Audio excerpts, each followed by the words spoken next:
Hi మామస్, good morning. ఈరోజు part 2 తాండవ సెకండ్ వీడియో కోసం రెడీ అయిపోయాను. ఫుల్గానే ఫ్రెష్ అయిపోయాను. అలా మిర్రర్లో చూసుకుంటే సూపర్ అనుకున్నా, కానీ అంత అది యావరేజ్ నాకు అర్థమైంది. అలా రెడీ అయిపోయిన తర్వాత బయటకు వచ్చేద్దాం స్టార్ట్ అయిపోయాను. అయితే ఇలాగా రెడీ అయిన తర్వాత బయటకు వచ్చిన తర్వాత మనకి హై సెక్యూరిటీగా మన డాగి మమ్మ మన ముందు నడిచేస్తుంది.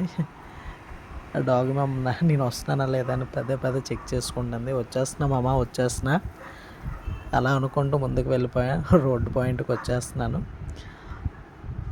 ఈలోపు 1-2 టైమ్స్ డాగి మమ్మ చెక్ చేస్తుంది నేను వస్తున్నానా లేదా అని. చూడండి, నాకంటే తనే ముందుగా ఉంది. డాగి మామ రెడీ అయిపోయింది. నా కోసం తను వెయిట్ చేస్తూ వెహికల్ కోసం వెయిట్ చేస్తుంది. వెహికల్ ఇంకా రాలేదా ఏంటి అని చెప్పి, సరే ఈలోపు మనం ఏం చేసామంటే తమ్ముడు కోసం వెయిట్ చేస్తున్నాను. ఇంకా పార్ట్స్ ఉన్నాయి. ఈ వీడియో మీకు నచ్చితే లైక్ కొట్టండి.